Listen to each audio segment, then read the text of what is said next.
So this Nissan Frontier is about the 4th pickup truck I've had. Yes, 4th truck I've had, and every time it's the same story. I get enamored with the idea of an open bed pickup. I buy one. Feels great to stand in the back of the thing, to lean on side of the tailgate, to throw everything in there, to just have, it's just nice. It's all the cool things you can do with the pickup. I mean, that's why we all love them. But then you put a bunch of stuff in the back, you're going camping, you have all your gear, you want to go to the store, you want to go to a restaurant, and now all your stuff's out there exposed to everybody. I haul surfboards and bikes in the back all the time. And real quickly you realize you need some protection. You get a shell. You spend a couple grand, at least, maybe $3,000-4,000 on a fiberglass shell. And now you've kind of defeated the purpose of having the pickup truck. You basically have an SUV that has worse seating and it's harder to get into the back. Unless you go with the Softopper. Softopper is a company based out of Boulder, Colorado. They are part of the Bestop family of brands. If you've seen Bestop, Softopper is under that umbrella. They do the same thing. They make these trick canvas sort of canopy shells. They have 3 modes. This one is currently in its enclosed mode. You can also do a safari mode, and then you can push it all the way back. So it's basically not there at all, which is incredible. It runs about $1,000. Again, it's about 1/3 of what you're gonna pay for a fiberglass shell. You don't have to worry about storage if you wanna take the shell off. It's always there. You can unbolt it really easily. It doesn't drill into the truck bed at all. It's basically a shell for when you want it, and it's not there when you don't. Weighs about 100 pounds, maybe a little bit less. I put this up by myself when I installed it.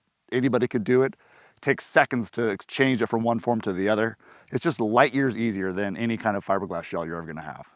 So right now I have it all the way enclosed, but we're gonna run through the other modes so you can see how it looks when it's in safari mode and when it's fully taken back.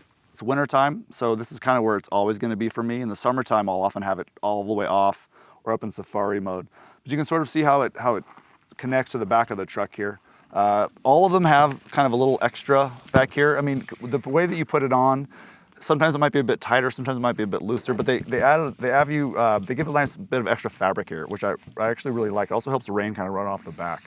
These are made from, it's a sailcloth. It's a super durable canvas. The canvas itself is totally waterproof.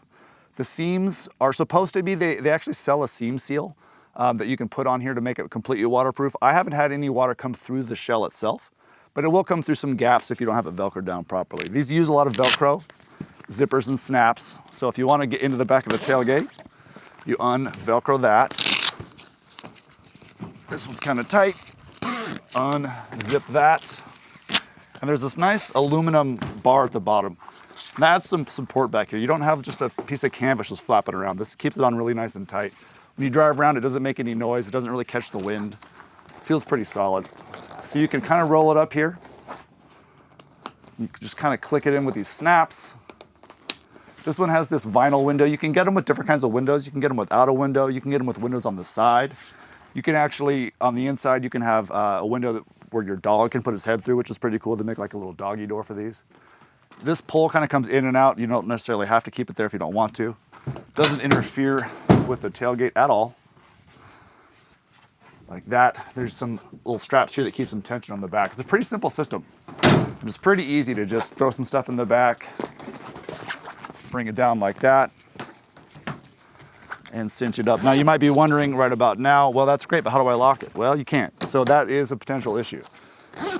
This adds enough security to where I would feel comfortable leaving a Yeti cooler or something like that, all my camp gear, maybe a surfboard in the back while I go to dinner or go to the grocery store or something like that. The difference between a shell that you can lock and this, yeah, you're gonna have some security issues, I guess. I wouldn't park overnight in the city with all my stuff in the back, but on a normal trip, it's great. The only real issue I've ever had with this thing at all, after about 8 months or so of use, is this little hole that's kind of ripped in this window here. Softopper though has excellent customer service. This is a removable panel anyway. Just kind of Velcros out. You can pull this whole thing out. I have no doubt they'll replace it under warranty. I'm not that worried about it. It's a bit of a bummer, but everything else about this thing has been solid so far. So one of my favorite modes is what Softopper called safari mode. That's their term, not mine, but it makes sense. You'll see why. I do this a lot in the summertime if I want to keep sun directly off stuff in the back that's kind of sensitive, or if I want to use it kind of as an awning. So what you do is you can just kind of roll these sides up here off of the snaps that fix the canvas onto the side. You un-Velcro this end. Their Velcro is super strong. It doesn't really seem like it gets weaker over time or anything like that. And you just kind of snap these up. boom, keep them taut. I like to tighten this down a little bit, and it's nice because it gives you a bit easier access to things. You can kind of roll through the back and get stuff at real nice, but as you can imagine, it's really great to just sit back here kind of against the tailgate sometimes when it's really, the sun's blazing down.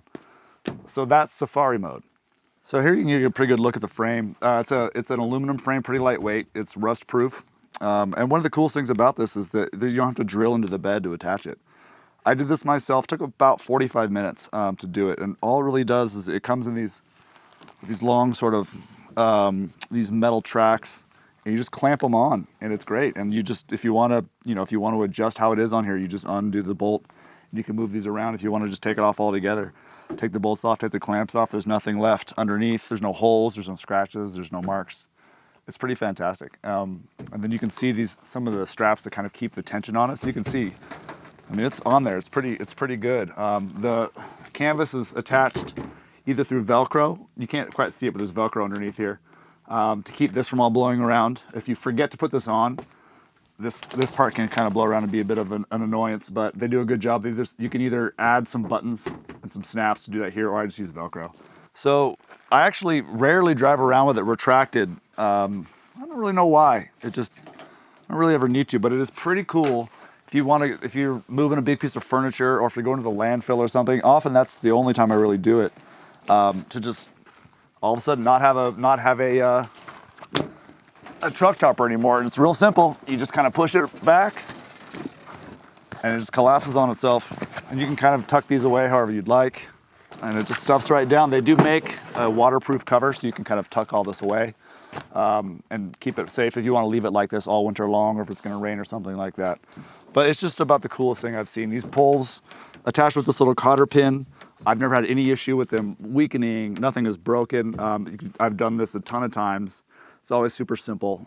It's probably my favorite part about this. Even though I don't drive around with it this much, it's pretty cool you can.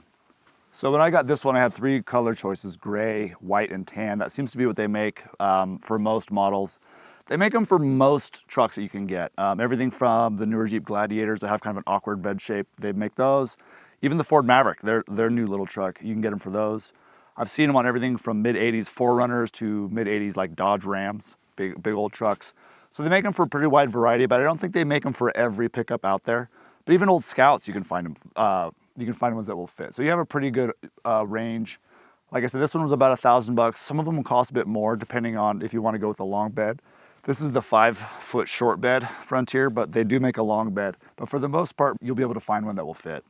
So I've been there with all the fiberglass shells you can imagine. I've had a bunch. You take them off, you think, oh, I'll put it back on. You never do. They're in your backyard getting moldy and gross. This thing is just, the versatility makes it so worth it. It's about half the cost, at minimum, a third of the cost of some of the fancier canvas shells. And yeah, maybe you don't have as much security, somebody could cut in or whatever, but I don't really worry about that. I'm not gonna leave this thing parked downtown San Francisco overnight. The versatility, the fun different modes, I get a lot of compliments. I'm just super stoked with this thing. It's done everything I've asked of it, and I don't think I'm going back to a fiberglass shell. I'm a Softopper guy. So that's my Softopper. The links to Softopper are down below. Let us know in the comments if you have any questions about these, if you used one yourself and you want to let us know what you think or share some cool tips for anybody else who might be interested. Please do let us know, and subscribe to the Adventure Journal YouTube channel for more outdoor gear reviews. And thanks so much for watching.